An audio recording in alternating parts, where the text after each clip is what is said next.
Okay. Hello वैभव जी, कैसे हैं आप?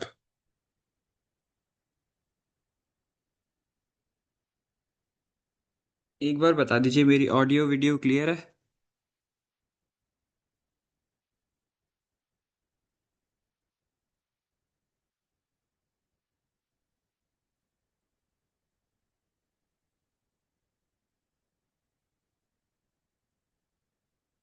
ऑल क्लियर है। Okay okay, thank you thank you.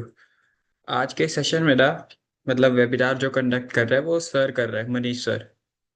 So I hope हमें बहुत कुछ सीखने मिलेगा उनसे। आप तो जानते ही होंगे उन्हें। सो माँ काली के बारे में हम सब कुछ पूछेंगे। हाँ हाँ। सो एस्ट्रोलॉजी के थ्रू भी, और फिर स्पिरिचुअलिटी से, और फिर वो काली साधक भी है। So it will definitely help us. So अब हम पूछेंगे उनसे।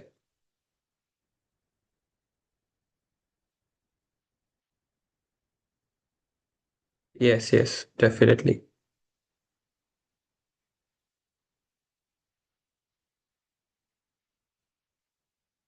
हाँ हाँ, पक्का। कभी वैभव जी करते हैं इस बारे में डिस्कशन नहीं हुआ ना, वरना फिर तो करना ही था।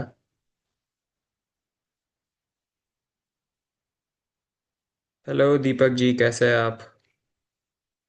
आपका फर्स्ट वेबिनार है या लास्ट में भी आप थे? Good afternoon, good afternoon. नहीं नहीं, दीपक जी से। आपका तो पता है, आप पहले भी आए थे। जी।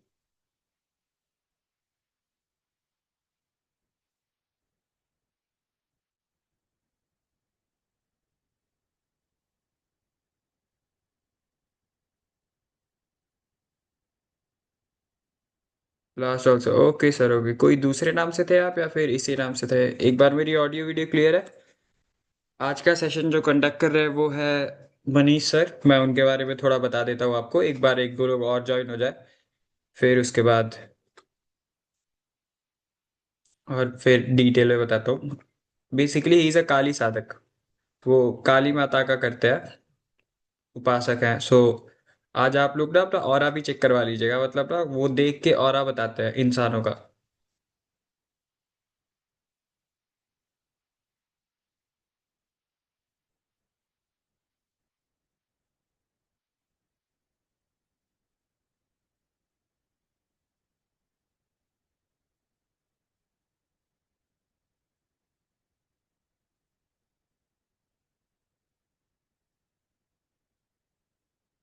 ओके, सो अभी जस्ट 2 मिनट में आ रहे हैं वो। अभी टेक्स्ट आया उनका।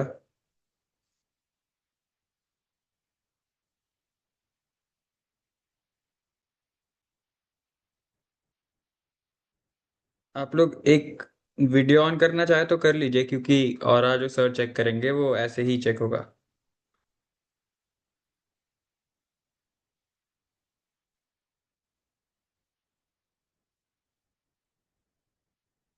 अब इसे अपलोड भी करेंगे।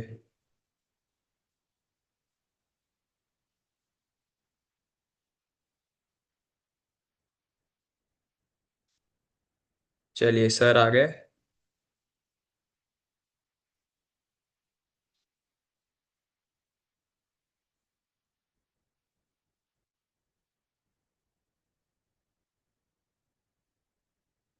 ओम काली सर।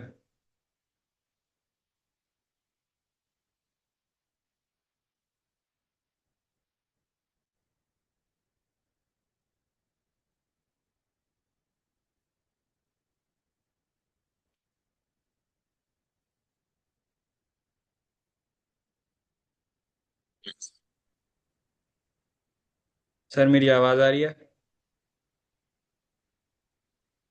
पुनीत ओमकली। ओम काली सर, ओम काली। ओके, अब मैं आपको पिन कर देता हूँ आगे। आप ये सेशन कंडक्ट करिए।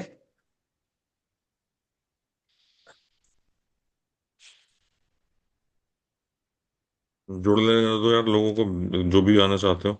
हाँ पाँच हाँ, मिनट बस अभी 7 मिनट पाँच इंतजार कर मिनट में लेते हैं। 5 मिनट में सुहासी, ऐश्वर्या और बाकी जो कल थे वो भी आते ही होंगे।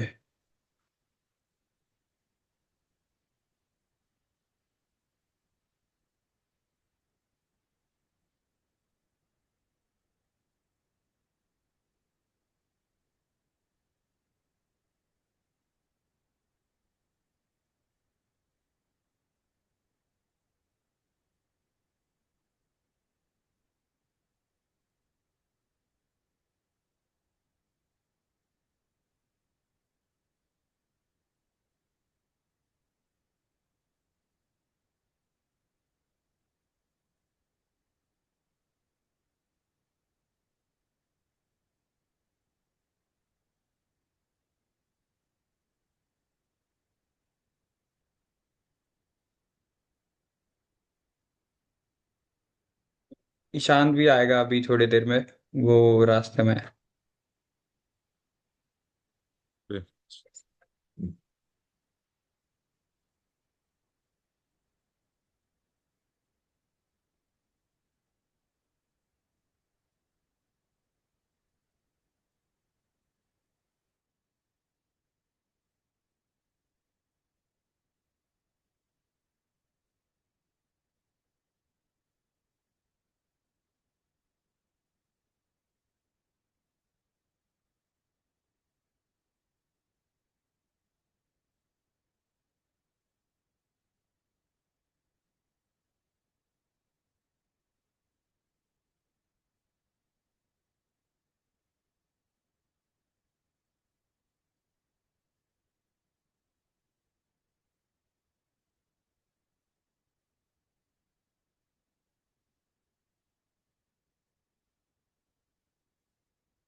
पीत कालिका का नाम सुना है कभी? किसका सर? पीत कालिका। नहीं सर, बताइए थोड़ा बहुत, क्या है ये?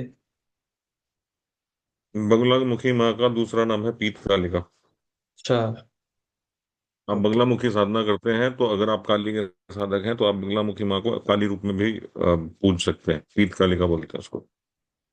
सर ये अलग अलग स्वरूपों का अर्थ क्या है, मतलब कि एक पर्टिकुलर एनर्जी को अपने अंदर धारण करना, या सिर्फ हम हाँ, माँ काली के? एक्चुअली क्या होता है देखो, हाँ।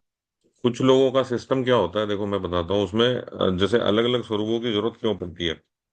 हमारा जो लग्नेश होता है, लग्नेश का जो लॉर्ड होता है, ठीक है, उस हम्म, लॉर्ड के हिसाब से हमारा जो भी कुछ मतलब मैक्सिमम टाइम जो है हमारा ऑरा उस लग्नेश के ऊपर डिपेंड करता है बहुत कुछ हमारी साधनाओं में। ठीक है।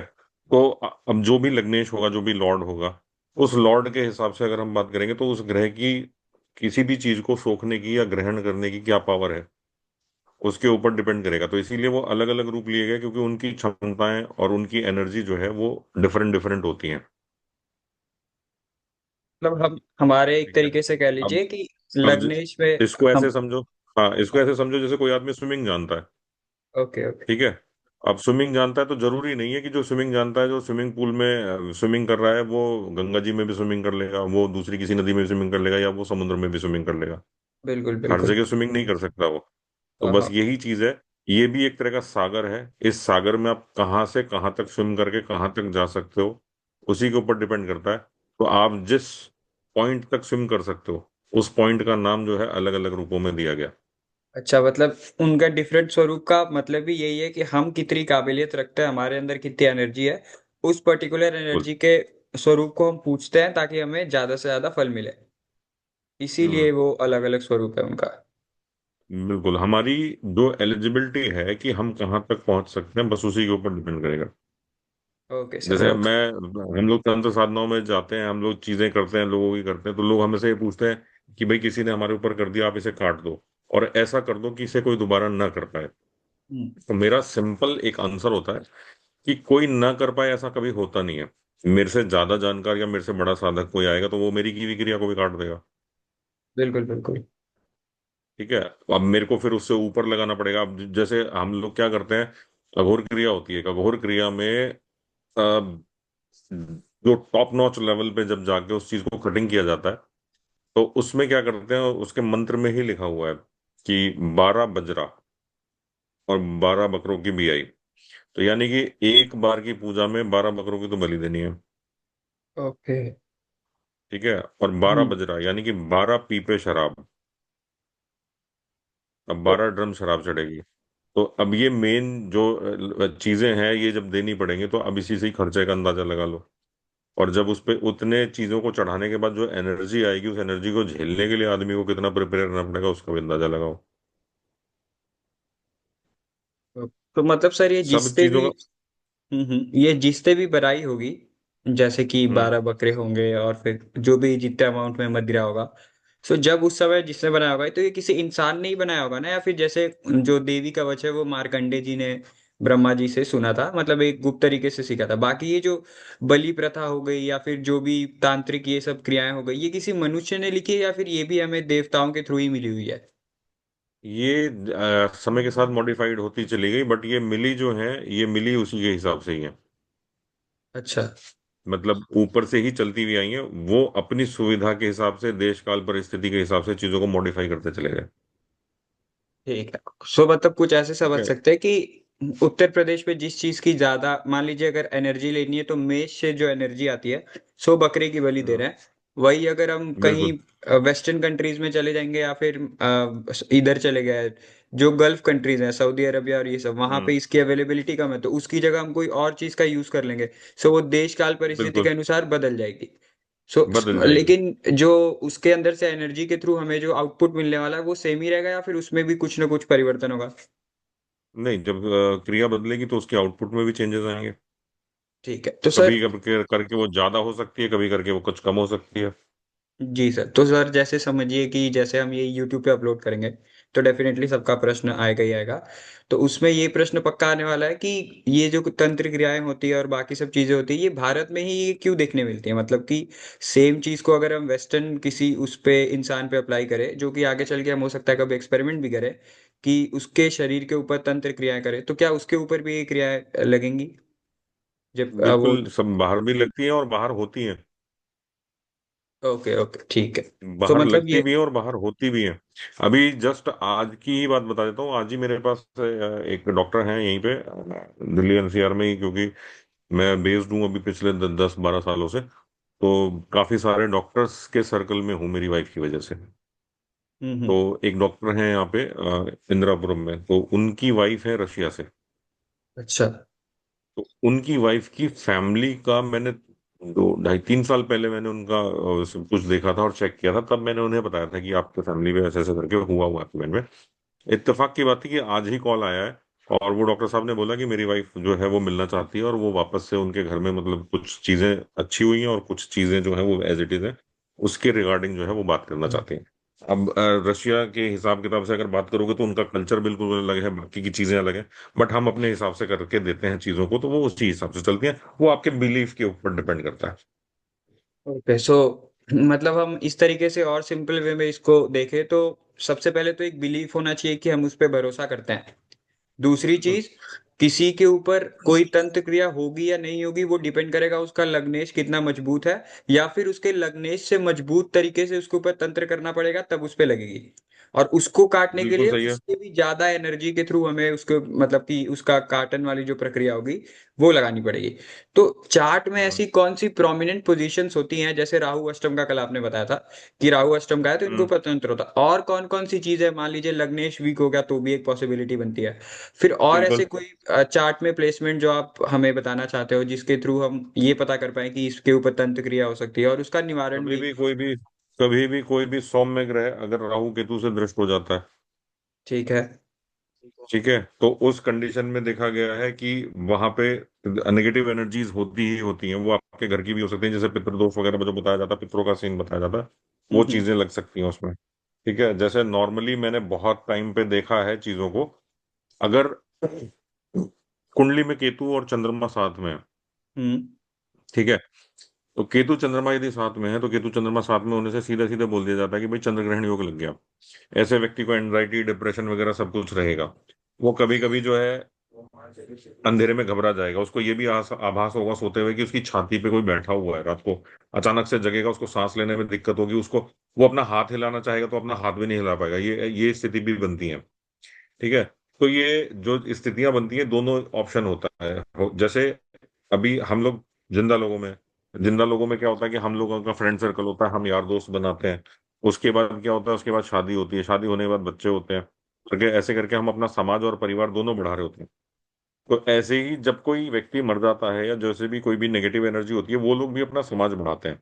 हम्म। नेगेटिव एनर्जी जो है वो दूसरी नेगेटिव एनर्जियों को अट्रैक्ट करती है। वो लोग भी अपना परिवार भी बढ़ाते हैं, अपना समाज भी बढ़ाते हैं। तो ऐसा मैंने बहुत बार देखा है कि जिनकी कुंडलियों में पितृदोष की स्थिति ज्यादा मतलब थर्ड टाइम तक चली जाती है, तो वहां पे बाहर की नेगेटिव एनर्जीज का भी वास हो जाता है। वो पितृ की एनर्जी तो है ही है, लेकिन जो साइड बाय साइड कुछ एनर्जीज होती हैं वो भी लग जाती हैं। जैसे यार दोस्त आपके घर मिलने आते होंगे, कभी कभी रात को रुकते भी होंगे, तो हाँ वो हाँ। चीज जो है वो उस वाले फील्ड में भी देखी गई है। ओके, सो मतलब मेनली राहु अष्टम और इन प्लेसमेंट्स को छोड़ के राहु या फिर केतु का संबंध सूर्य से हो जाना या चंद्रमा से हो जाना, सो उसमें भी हम चंद्रमा से हो तंत्र जाना, क्रिया। सूर्य से हो जाना, बृहस्पति से हो जाना, शुक्र से हो जाना, ये सारी स्थितियों में मिलता है। अगर जैसे नपुंसक ग्रहों में सिर्फ एक बुध का ग्रह नपुंसक है, तो राहु जो है बुध के साथ बैठता है, तो बुध को भी राहु अपने जैसा बना लेता है। लेकिन राहु खुद में छाया ग्रह है, तो वो अपने जैसा कैसे बनाएगा? तो यहाँ बुध का भी अस्तित्व होता है। तो अगर बुध कहीं राहु या केतु के साथ में बैठ गया, तो कह देते हैं बहन, बुआ, बेटी, इनमें से किसी के ऊपर दोष है। इसी तरह से अगर चंद्रमा के साथ में बैठा, तो ज्यादा करके माता का या किसी महिला का पितृदोष लगेगा, या महिला की नेगेटिव एनर्जी है, यानी कोई जो भी आत्मा है, जो भी प्रेत है, वो फीमेल है। ऐसे ओके। ही सूर्य का होता है। तो सूर्य की स्थिति क्या होती है? Young age death. लेकिन यंग एज डेथ तो होगी, लेकिन क्या होगा? वो शादीशुदा होगा। जो व्यक्ति मरा होगा वो शादीशुदा व्यक्ति होगा। ठीक है। ऐसे ही बृहस्पति होता है तो मिडिल एज डेथ। शुक्र होता है तो मतलब बुजुर्ग वाला।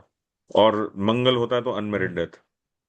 ओके। ठीक है। ओके। ये राहु केतु की पोजीशनिंग है। ये जैसे कुंडली के अंदर प्रेतिक योग या नेगेटिव एनर्जी जब भी देखी जाएगी, तो राहु का सीन जरूर बन रहा होगा कहीं ना कहीं। कहीं क्योंकि वो एक डार्क प्लेनेट है जो चीजों को एक तरीके से ब्रह्मांड में घुमा रहा है, मतलब बिल्कुल, हमारे शरीर केतु के का भी अंदर। उतना रोल नहीं है जितना रोल राहु का है। राहु जरूर उसमें इन्वॉल्व होगा।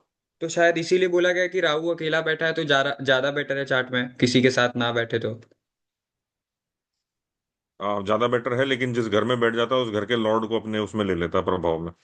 ओके। और सर मतलब कि इस तरीके से हम पता कर सकते हैं कि राहु जिसके साथ बैठता है वो पर्टिकुलर रिलेशन को उठाना है, जैसे आपने बुद्ध बोला तो बुआ हो गई वहां पे, और फिर माता हो गई तो चंद्रमा। सो मतलब वहां से तंत्र क्रियाएं हाँ, कहीं ना कहीं हमारे मैक्सिमम ऊपर। टाइम्स वही रहता है। ओके। ओके। तो और इसको काटने मैक्सिमम का। टाइम्स वही होता है। उसमें प्रॉब्लम कहाँ आती है, मैं ये भी बता देता हूँ। उसमें हम्म। कभी कभी ये भविष्यवाणियां सटीक नहीं होती हैं। वो सटीक इसलिए नहीं होती हैं कि देखो भाई, आज की डेट में कलयुग चल रहा है, कलयुग में कैरेक्टर का साफ कोई नहीं है। हम्म। ठीक है। तो अगर मान लीजिए कहीं पे दत्तक संतान हो किसी की, यानी सेकंड रिलेशनशिप में कहीं बच्चा पैदा हो गया, तो अगर वहां से भी वो चीज बनेगी, तो दोष लगेगा। मान लो कि किसी के संबंध है, एक्स्ट्रा मैरिटल अफेयर है या वैसा कोई संबंध है, और वो लड़की प्रेग्नेंट हो गई, प्रेग्नेंट होने के बाद उसका अबॉर्शन कराया गया, तो वो जीवात्मा तो थी ना। अब जब हम्म। जीवात्मा थी तो प्रॉब्लम करेगी ही करेगी।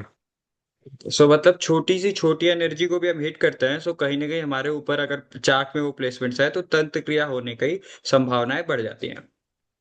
तो ये बिल्कुल। होता ही है। और इसका निवारण सर अगर आप हमें थोड़ा कुछ बता पाए तो, कि किस तरीके से कर सकते हैं। मोस्ट ऑफ द टाइम्स जब कभी भी ऐसा कुछ भी होता है कि आपको पता है कि सामने वाला क्रियाएं जानता है या सामने वाला हमारे ऊपर कुछ कर सकता है, तो अपने ऑरा को लॉक कर देना चाहिए।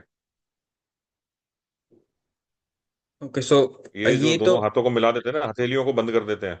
हाँ। आपने देखा होगा कि बड़े बड़े लोग या मोदी जी जब भी किसी के साथ बात करते हैं, तो वो अपने दोनों हाथों को ऐसे बांध लेते हैं। अच्छा, मतलब वो सामने वाली की एनर्जी हमारे अंदर ना आ पाए, सो खुद का और बिल्कुल। इतना स्ट्रांग ये कर ले। एक्चुअली क्या होता है कि जैसे मान लो मैं हूं, मैं साधक हूं, अब मैं, मेरे सामने कोई बैठा है, तो मैं उसके अंदर एंटर करके उसको चीजों को जानने की कोशिश करूंगा, उसके मन में क्या चल रहा है, उसके दिमाग में क्या चल रहा है, वो चीजें घुसा के मैं पूछने की कोशिश करूंगा। तो ये सबसे सिंपल चीज बताई गई है कि इसको दोनों हाथों की हथेलियों को आपस में मिला के ऐसे करके मुट्ठी बना लीजिए। ये ऑरा लॉक हो जाता है। आपके अंदर बंदा एंटर नहीं कर सकता। जितने भी लोग कहते हैं कि बड़े बड़े लोग या पैसे वाले लोग जो है एस्ट्रोलॉजी नहीं मानते, सब मानते हैं, लेकिन किसी को बताते नहीं है, वो छुपे हुए रूप में है। बिल्कुल बिल्कुल। और वही तो कहते हैं ना कि maybe millionaires don't no believe in astrology but billionaires do. So वो बड़े लेवल के जो बिल्कुल। होते हैं, जो जिनको बड़े लेवल की एनर्जी तक पहुंचना होता है, वो सिंपली एस्ट्रोलॉजी के थ्रू करते हैं। कहीं ना कहीं ये लॉजिकल सेंस भी बनाता है ना कि खुद के बारे में जानना है तो एस्ट्रोलॉजिकल चार्ट से बेटर कुछ नहीं जान सकता कोई। वो सीधा बता बिल्कुल। देती है।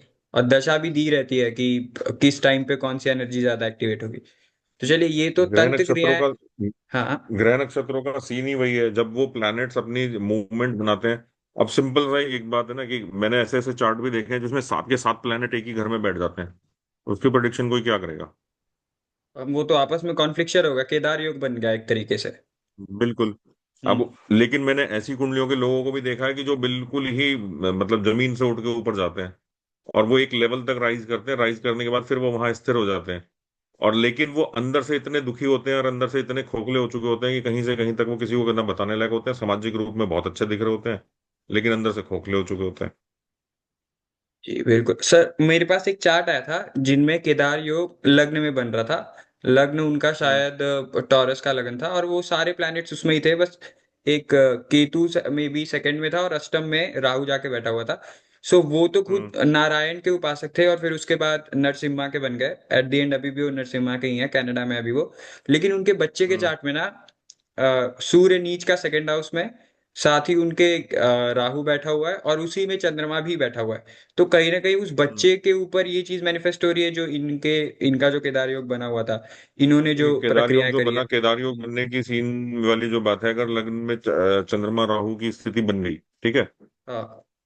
तो चंद्रमा राहु की स्थिति बन गई, और भी चीजों की स्थिति बनेगी, क्योंकि अगर मान लीजिए सारे प्लैनेट बैठे, वहां मंगल भी बैठ गया, सूर्य भी बैठ गया, और भी प्लैनेट बैठ गया, तो जैसा मैंने बताया, राहु जब इन प्लैनेट को ग्रसता है तो किस किस की डेथ होती है, तो घर के अंदर वैसे वैसे करके पिछले 3 जनरेशन के हिसाब से अगर निकालेंगे तो उनके घर में वैसी ही डेथ होंगी। लेकिन वो व्यक्ति अध्यात्म की तरफ भी जाएगा, क्यों जाएगा? क्योंकि जो उसका केतु है वो बैठा हुआ है सप्तम भाव में, यानी शादी के बाद उसकी बत्ती जलेगी। ओके। ठीक है, शादी के बाद जो है उसको ज्ञान की प्राप्ति हो जाएगी, आध्यात्मिक ज्ञान की प्राप्ति हो जाएगी। आध्यात्मिक ज्ञान की प्राप्ति हो जाएगी तो वो अपना घर तो सुधार लेगा, मतलब अपना घर इन द सेंस कि वो खुद को सुधार लेगा, वो जो पर्टिकुलर जीवात्मा है वो उसके लिए काम करेगी। बच्चों के लिए कहीं से कहीं तक कोई रोल नहीं बनेगा, और उसमें जब बाकी की चीजों को जब कनेक्ट करेंगे या देखेंगे, तो पंचम भाव के ऊपर दृष्टि जरूर डालेंगे। तो जब भी कोई ऐसे हाँ। प्लैनेट जिनकी पंचम भाव की दृष्टि होगी, ठीक है, जब वो मैच कर रहे होंगे, तो उसकी संतान के ऊपर भी दोष लगेगा ही लगेगा, और उसकी संतान जो है हो सकता है कि उससे नीचे दबी भी हो, या उसके साथ में उतनी अच्छी चीजें ना बने। ठीक है, जैसे क्योंकि राहु की क्या है, राहु 5, 7, 9 की दृष्टि है, इन घरों को इफेक्ट करेगा। अगर लगन में बैठा तो पांचवें घर को इफेक्ट कर देगा, यानी माइंड उड़ा के रखेगा। सातवें घर को इफेक्ट करेगा, यानी कि पार्टनरशिप हाउस को उसने इफेक्ट पार्टनरशिप, कर हाँ। दिया। और नवा घर यानी डेस्टिनी को इफेक्ट कर रहा है। तो ये तीनों चीजें हो गई। पांचवा घर पिता पुत्र का भी है, मतलब संतान का भाव भी है।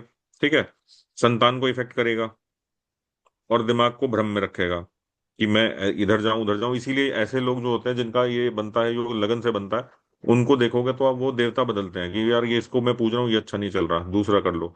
तो वो करते करते करते करते क्या करते हैं, वो एक छोटे क्षेत्रीय देवताओं पे चले जाते हैं जो ज्यादा जागृत होते हैं, उनकी इंस्टेंट एनर्जी दिखती है, तो उन लोगों को वही चीज लगता है कि यही चीज अच्छी है।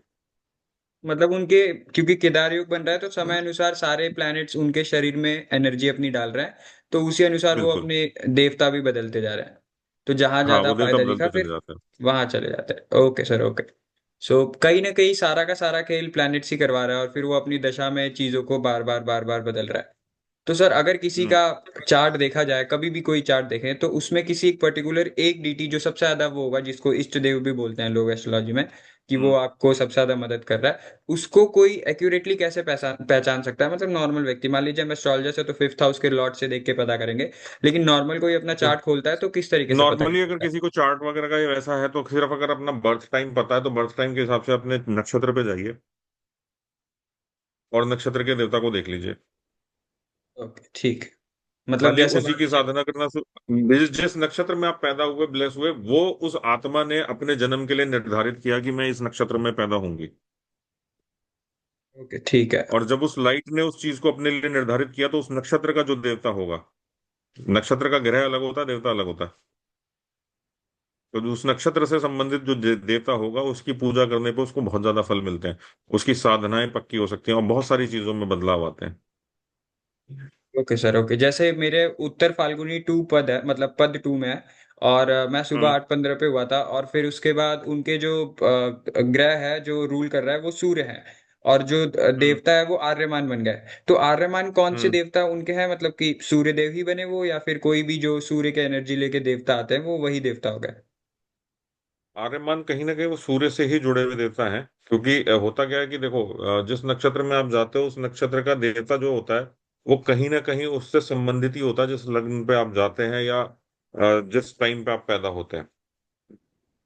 अगर डीपली घुसोगे तो कहीं ना कहीं कनेक्शन मिल ही जाएगा। जैसे मैं हूं, मेरी मेष राशि है, ठीक हम्म। है, मेष राशि में होता क्या है कि मेष राशि का स्वामी मंगल है। ठीक, मैं पैदा हुआ अश्विनी नक्षत्र में, अश्विनी नक्षत्र के देवता अश्विनी कुमार है। ठीक है, अश्विनी कुमारों का संबंध जो है सूर्य से कहा गया। ठीक, सूर्य मंगल के कौन है? गुरु। मंगल को सारी शिक्षा दीक्षा सूर्य ने दी है। हाँ, मतलब उन्हीं के एक एक तरीके से आप कह लीजिए छोटे अंश समान है, जिनके अंदर वॉरियर वाली सारी क्वालिटी है। तो वो जो है राजा के। कनेक्शन घूम के मिलेगा ही मिलेगा, कहीं ना कहीं वो कनेक्शन घूम के मिलेगा ही मिलेगा। तो उसी में जैसे नॉर्मली जो है ना, जैसे हमारा आज का टॉपिक ये भी था कि हम माँ काली जी पे बात करेंगे, तो माँ काली के ऊपर भी आ जाता हूँ इसी बात को लेके। हम्म। सिंपल सा हिसाब किताब है, ज्यादा करके जब भी आप देखोगे तो कहीं भैरव जी की वो मिलेगी कि भाई आपके देवता भैरव जी हैं, आपके देवता गणेश जी हैं, कहीं बुद्ध का सिग्निफिकेंस मिलता है, या शनि का सिग्निफिकेंस मिलता है, या राहु केतु का सिग्निफिकेंस मिलता है, तो उस हिसाब से आपको मिलेगा। ज्यादा करके क्या मिलेगा, गणेश जी, हनुमान जी, भैरव जी। ठीक है, ये तो मिलेंगे ही मिलेंगे। हम्म। इसके अलावा जो भी है वो कहीं ना कहीं इन तीन देवताओं से कनेक्टेड होते हैं, बाकी के जो देवता होते हैं। ठीक। अब माँ काली का जो स्वरूप है, माँ काली के स्वरूप को यदि पूजा जाता है, तो माँ काली के स्वरूप को पूजने से कई सारे देवता एक साथ पूजते हैं। हम पूजा तो माँ काली को दे रहे हैं, लेकिन उनके इर्द गिर्द में जो कनेक्शन है ना उनके, वो सारे के सारे अपने आप ही जागृत हो जाते हैं। जैसे अब आप माँ काली को जो पूज रहे हो, ठीक है, माँ काली का जो परिवार है, उस हम्म। परिवार को तो अपने आप ही पूजा मिल जाएगी ना। तो माँ बिल्कुल। काली के थ्रू आप भगवान शंकर को पूज रहे हो, गणेश जी को भी पूज रहे हो, कार्तिकेय जी को भी पूज रहे हो। ठीक है। जैसे कि एसेंट्रियल टाइम के हिसाब से अगर हम बात करेंगे, किसी भी घर में हम एंट्री लेते थे तो हम किसी भी घर की महिला तक नहीं पहुंच पाते थे। हम कब जाएंगे घर के अंदर, जब घर के बाहर का जो बुजुर्ग अपनी तरफ की भाषा समझते होगा, ओसारा बोलते हैं, जो आगे का बरामदा होता है उसको ओसारा हाँ बोलते हैं। बिल्कुल बिल्कुल। ओसारा में बैठे रहते थे। ओसारा में बैठने के बाद वो व्यक्ति पूछता था, हाँ भाई क्या काम है, कहाँ जाना है, तो व्यक्ति अपना बताता था कि इसलिए जाना है, मेरे को अंदर जाना है। अब क्योंकि हम माँ काली को माँ रूप में पूजेंगे, ठीक है, माँ काली को दूसरे किसी रूप में पूजा ही नहीं जाता, माँ काली को हमेशा माँ रूप में ही के पूजा रूप जाता में, है। क्योंकि वही सृजन तो जब करता आप है माँ सृष्टि रूप में की। पूजोगे तो पुत्र बन के जा रहे हो, तो ना तो वो गेट पे कोई रोकने वाला है, ना अंदर कोई पूछने वाला है, क्योंकि आप अपनी माँ से मिलने जा रहे हो। ठीक है। तो जब माँ से मिलने जा रहे हो तो पुत्र समान हो गए। अगर आपके अंदर ये बिलीफ जागृत हो गया, तो गणेश जी को, कार्तिकेय जी को, भगवान शंकर को कहीं से कहीं तक दिक्कत नहीं है, वो आपके एनर्जी में मिक्स हो जाएंगे। ओके, सो ठीक मतलब ठीक है। कहीं ना कहीं। इसके साथ में इसके साथ में इसके साथ में क्या होता है, भगवान श्री कृष्ण जो है वो माँ काली के भाई हैं, हम्म। उनकी पूजा भी अपने आप लग जाती है। ठीक है। तो और जो तंत्र क्रियाओं का हिसाब किताब लेकर जो चला जाता है, तो माँ काली जो है वो तंत्र की प्रमुख देवी है, क्योंकि शक्ति कुल की उपासक है, वो शक्ति कुल की फर्स्ट देवी है। हम्म। तो राहु केतु भी वहां शांत हो जाते हैं, उनको भी पूजा मिल जाती है। खाली एक माँ काली को पूजने से इतनी सारी चीजें लाइन अप हो जाती है, इससे ज्यादा लाइन अप होती है, ये मैंने सूक्ष्म रूप से आपको बता दिया कि इतनी सारी चीजें इसमें लाइन अप होती हैं। हाँ, क्योंकि कहीं ना कहीं देवी ही है, मतलब देवी दुर्गा जो पूरी सृष्टि के एक तरह के सृजन करता है, उन्होंने चलाया, तो वही जब सारी एनर्जी को कंट्रोल कर रही है, तो राहु केतु तो एक बहुत छोटे से प्लेनेट हो गए जो उनके द्वारा कंट्रोल हो सकता है। और वो जो आपने बिल्कुल। बुजुर्गों वाली बात की, वो एक तरीके से हम सिंपल वर्ड्स में ऐसे समझ सकते हैं कि वो लेयर्स ऑफ सिक्योरिटी होती है। तो जब आप किसी को पूजने जा रहे हैं, तो किस फॉर्म में आप पूज रहे हैं, जो हम पहले ही सबसे पहले वही स्वरूप होना क्यों जरूरी है। सो किस फॉर्म में आप पूजने की कोशिश कर रहे हैं, सो वो उससे हम ये समझ सकते हैं कि अगर आप डायरेक्टली माँ काली को ही जाके पूछते हैं, तो ये सारी लेयर्स ऑफ सिक्योरिटी आपके लिए ओपन हो जाती है, आपको एक तरीके से एक्सेप्ट करती है, आपकी जो भी आप आह्वान करते हैं, पूजा करते हैं, सो एक्सेप्ट करती है। तो लेकिन इसके लिए सर, जैसे आप तो साधक हैं, आप काली माँ के साधक हैं, तो आपके अंदर वो एनर्जी बचपन से आई, वो इंस्टेंटिकली हुई आपके अंदर, और फिर आपके लग्नेश मतलब चार्ट में भी ये प्लेसमेंट थी। अब अगर किसी के प्लेसमेंट, जैसे कल एक ऐश्वर्या थी, वो कह रही थी कि सर मुझे बॉडी में वाइब्रेशंस होते हैं, और मैं जब भी पूछती हूँ भी तो मेरे साथ नेगेटिव चीजें होती हैं, तो उसके अंदर वो जो डर हो जाता है, क्योंकि उसके लग्न में उतनी मजबूती नहीं है, तो ऐसे लोग अपनी एनर्जी को कैसे ग्रो कर सकते हैं, इसकी लग्न कोई की टिप। मजबूती नहीं, कल लग्न की मजबूती कहना जो है वो एक एक हद तक ठीक है। वो कल हम लोग पब्लिक प्लेटफॉर्म पे थे, अब उल्टे सीधे तरह के लोग भी होते हैं, तो इसलिए सारी चीजें खुल के बोली नहीं जा सकती, बट मैं यहाँ कहने में नहीं झिझकूंगा, मैं बता देता हूँ उसके पीछे रीजन क्या होता है। मैंने उसमें एक बात बोला था कि साधनाओं में कमजोरी है, एनर्जी को आप अवशोषित नहीं कर पा रहे हो, ठीक है, वो इंट्यूशन थी मेरी।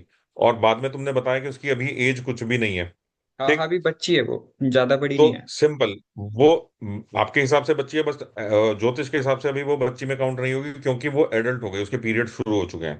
ठीक। हाँ, 12 years+, अब यस सर। होता क्या है कि जब किसी फीमेल का पीरियड्स का टाइम शुरू हो जाता है, पीरियड्स जब आने शुरू हो जाते हैं, तो उसको जो डर लगता है वो कब लगेगा, जैसे ही किसी फीमेल के पीरियड आते हैं, पीरियड आने से जो 5 दिन का जो टाइम पीरियड होता है, उस टाइम पीरियड में उसको डर लगेगा, क्योंकि वो टाइम पीरियड जो है किसी भी फीमेल के लिए उसका ऑरा एकदम खुला हुआ होता है, उसका ऑरा लॉक नहीं किया जा सकता, क्योंकि वो जो सृष्टि की सृजन करता है, यानी कि जो एग फ्रेगमेंटेशन होती है और जो एग खराब हो जाते हैं, वो उसको शरीर बाहर करता है।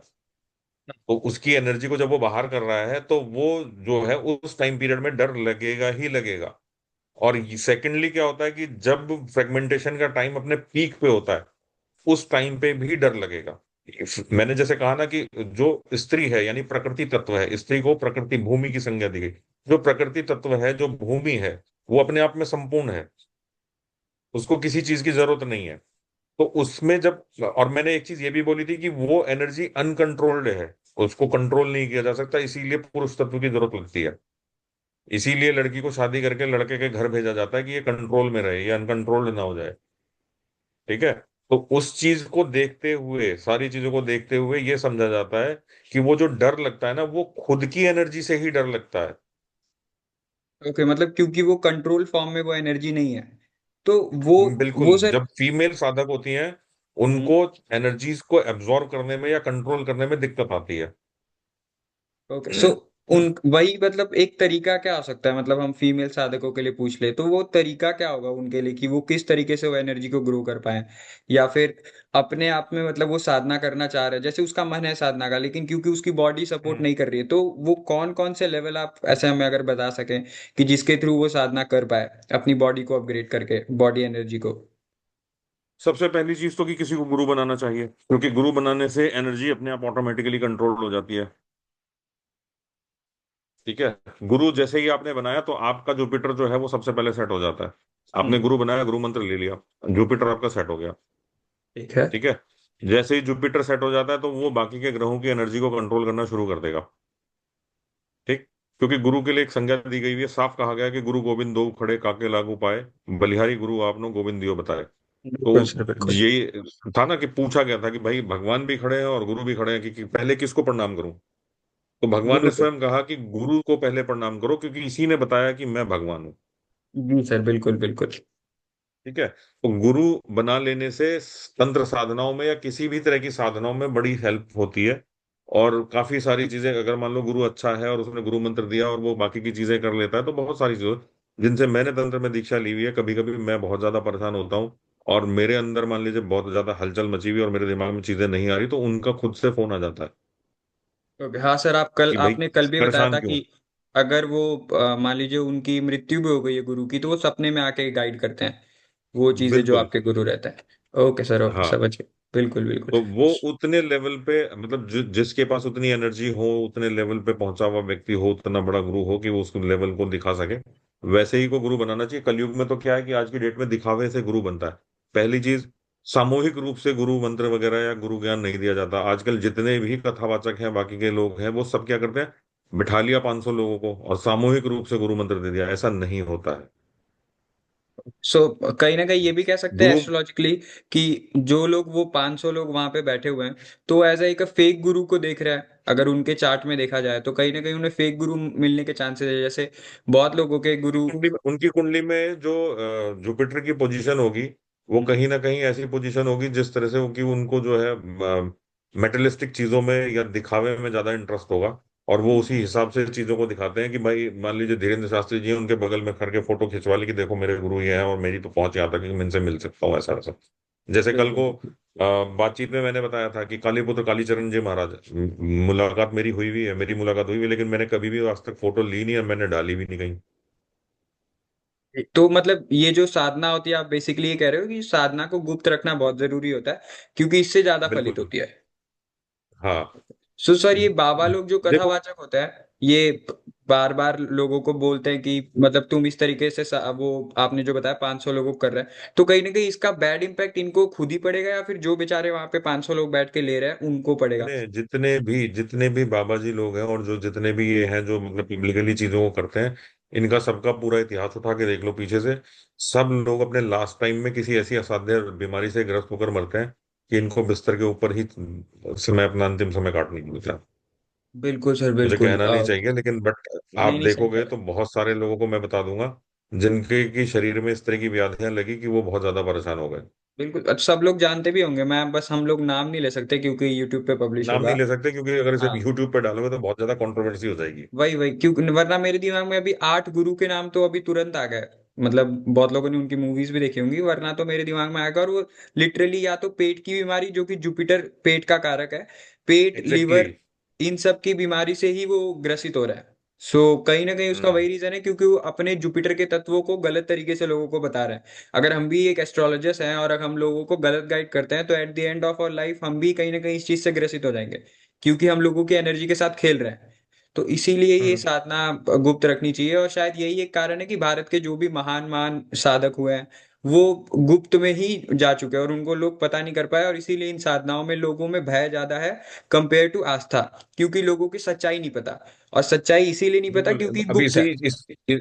इस चीज को एक तरह से और देखो ना, जितने भी अच्छे शक्तिपीठ है, मैं देवी के, क्योंकि मैं देवी को ही ज्यादा मानता हूँ और मैंने जितना समझा है कि वही सर्वोपरि शक्ति है, पराशक्ति वही है, तो मैं उसके हम्म। हिसाब से बताता हूँ। जितने भी शक्तिपीठ हैं, जहां कहीं पे भी जाओगे, वो तो अब कलयुग के हिसाब से उसको महिमा मंडन करने लग गए लोग, क्योंकि जो दिखावे वाले गुरु थे या जो महंत वहां के हो गए या जो भी वहां के पुजारी पंडे हो गए, पैसे के पीछे भागने लगे, मेटरलिस्टिक हो गए, तो उसके हिसाब से उन्होंने उसको बहुत ज्यादा बड़ा कर दिया। लेकिन अगर पुराने स्वरूप के हिसाब से चले जाओ, पीछे के हिसाब से चले जाओ, जितने भी शक्तिपीठ हैं वो सारे के सारे शक्तिपीठ ऐसी जगहों पे हैं जो एकांत में है, जहां पहुंचना बड़ा मुश्किल है। बिल्कुल सर, बिल्कुल।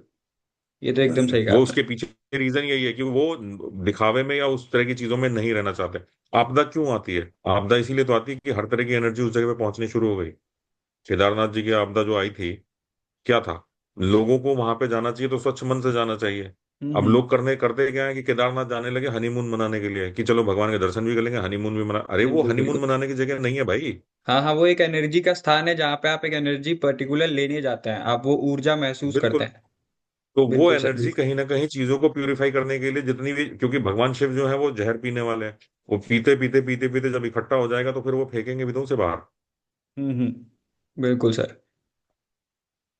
तो चलिए यहाँ वरना तक तो। जितनी बड़ी त्रासदी थी, जितनी बड़ी वो गड़बड़ थी, उसमें मंदिर के अंदर एक दरार तक नहीं पड़ना, और जबकि केदारनाथ के मंदिर में कहीं से कहीं तक सीमेंट मसाले का प्रयोग नहीं हुआ है, कुछ पत्थर भी के नहीं है ऊपर सर, पत्थर रख इवन के बनाया हुआ मंदिर है। उसका आई थिंक बेस भी नहीं है। जब उसके बारे में पढ़ा था, तो उसका जो फाउंडेशन बोलते हैं, वो फाउंडेशन भी नहीं है, वो बस जमीन के ऊपर लग गया था। और वहां पे वो जो उनकी शिवलिंग है, वो शिवलिंग का शेप भी जरा अलग है। उसके बारे में सर अभी, क्योंकि ये 40 मिनट का ही सेशन था, तो रीजॉइन हम करते हैं अगले 2 मिनट में, और उसके बाद हम वो केदारनाथ के बारे में बात करेंगे, और क्यों वो मंदिर ना टूटना, और वो कौन सी साइंस ईश्वर हमें देते हैं कि चीजों से बचा सके, उस पर डिस्कस करते हैं। लेकिन बेसिकली बिल्कुल। अभी अभी हम इसको ऑफ करके मैं वापस से रीशेयर करता हूँ एक लिंक, उस पे हम ज्वाइन होते हैं, क्योंकि रिकॉर्डिंग सेशन 40 मिनट का ही है इसका, हमारे पास टाइम। ठीक है। सो अभी मैं आपको भेजता हूँ, and then will discuss again. आप लोग भी जितने लोग ज्वाइन हुए, थैंक यू सो मच, वापस से ज्वाइन करिएगा, और अपने अपने क्वेश्चंस प्लीज लिख लीजिए। सर से आप आज मिले हैं, क्वेश्चन आप पूछ सकते हो ओपनली। तो सर अभी हम आते हैं वापस बैक टू द टॉपिक, बिल्कुल दो तीन बिल्कुल। मिनट के अंदर। ओके ठीक है। Sir. Thank you sir. Okay.